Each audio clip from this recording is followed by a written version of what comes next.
Izlēmu pastāstīt par mūsu biškopību.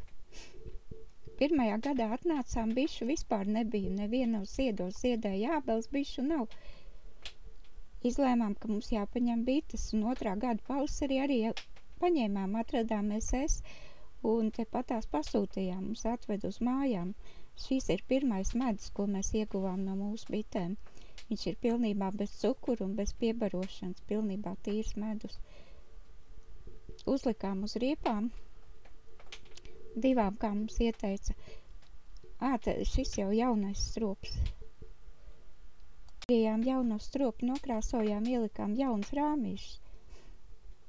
Jo mums te bitenieki ieteica, lai noliek vēl viens stropu, ja gadījumā spieto. Bet mums ir 4. gads un bites nespieto. Uzlika kārt lādēties. Bet negribas speciāli gaidīt, kad viņš tur uzlādēsies.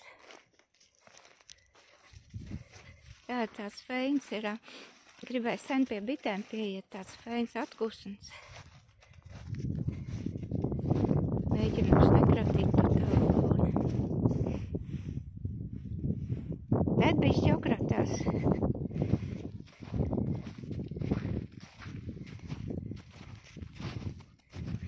Bites nopirkām nevis pirmajā, bet nākošajā gadā, 22. Tāpēc, ka mums te ziedēja visur ābeles, ziedēja šis un tas, un bites nemanījām. Un āboli bija kāds ābols, bet nebija daudz, varēja būt vairāk. Un izlēmām, ka mums ir tā lieta, ka mums ir jāpaņem aputeksnētāji. Protams, no bitēm nesapratām pilnībā nekā. Pilnībā. Pat nezināju, nekāds viņām ir dzīves cikls, neko viņus tur dara, neko.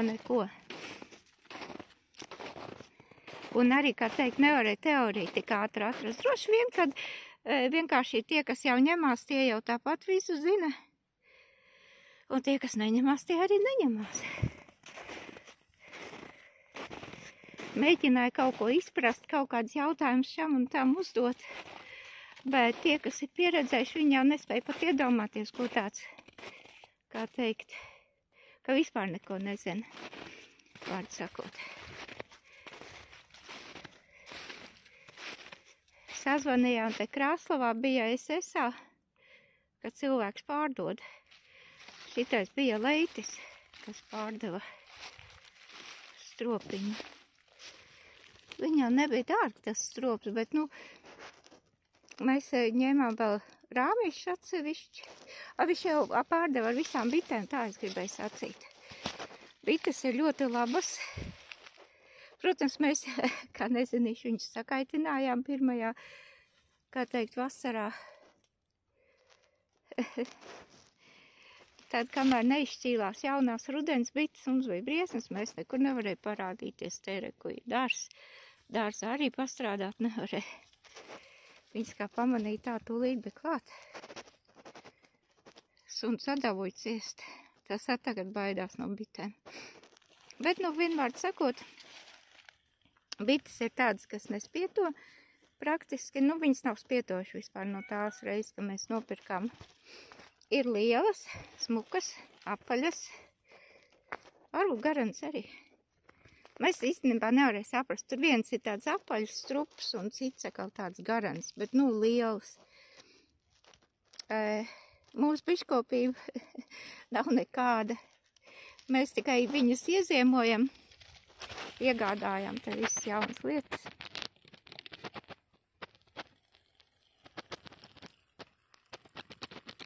Galīgi jauns spilvens. Kāpēc viņš ir tik augsts? Tāpēc, ka te ir arī magazīns atstāts. Kāpēc mēs atstājam magazīnu? Pagājušo rudeni mēs vienmēr baigi vēl mums kaut kā sanāk. Mēs tā neveltam bitēm par pienācīgu uzmanību. Oktobrī beidzot sasparojās, beidzot bija, kas bijām gatavi atnākt un salikt tos siltinājums viņiem tādu plāceņu. Te ir sānos. tas izkalts. Es jau domāju, dzīves kliemēs jau tad nebūtu stāvējis.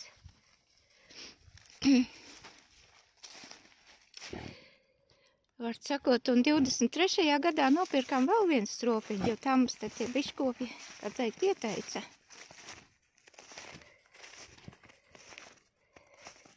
Vai stropiņš tā arī vientuļš stāv?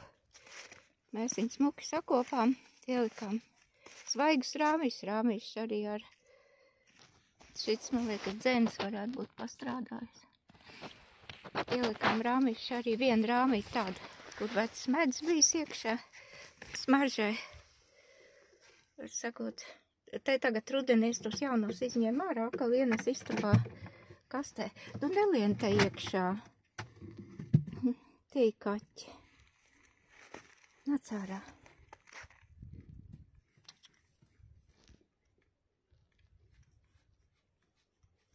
Var sakot, kaķim viss ir jāpārbauda. Vienmēr sakot, tajā otrajā rudenī, kad ņēmām ārā un likām siltinājumu, mēs redzējām, ka kamols ir izvietojis pa pusē uz magazīnas. Mēs to magazīnu izņēmām, nolikām blakus, lai tās bites salien apakaļ. Bet šogad mēs vairs, kā teikt, nespīdzinājām ar šo momentu, jo zinājām, ka bites ir kļuvuši vēl vairāk. Un magazīnu atstājām.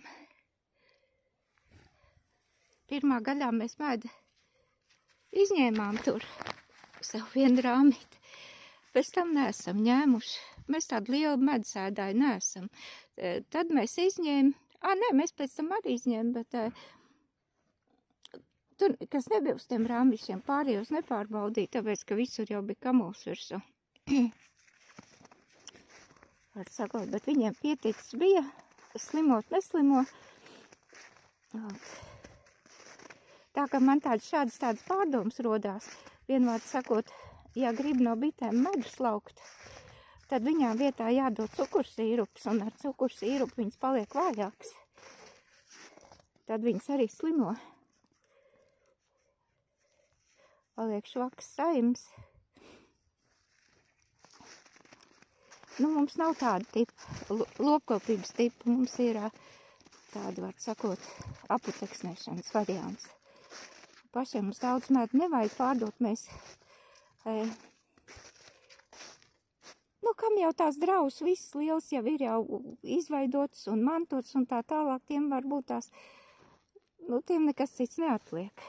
Ko tur tad likvidēt visu, vai kas paliek vecs, tie jau pa bišķiem likvidē. Bet no jauna drauga iesākt medumu pārāk zem cena ir. Un tad viss tas riņķidāns saka, tu medu ņem nost, cukuru pērc vietā. Tad vēl ar visādas ārstēšanas līdzekļus. Nu, var sakot, mums bites tikai puteksnē, un mēs viņām neko iekšā, kā teikt, nepērkam priekš viņām. Izdevumu nav, un zaudējumu arī nav. Ienākumu. Es teiktu tā, ka ir aputeksnēts viss, ko vien var aputeksnēt. Lilijām, sēklas, dienziedēm, pa visiem pārējiem nemaz nerunājot. Vienkārši tāda maiga ziema. Tas labi. Krūmiņi. Bet parasti jau pavasars te nosaldē, kad nākas atvadīties no ražas. Cerams, kad būs taču kāds pavasars, ka kāda rāža ir dabūs no tiem ogulājiem.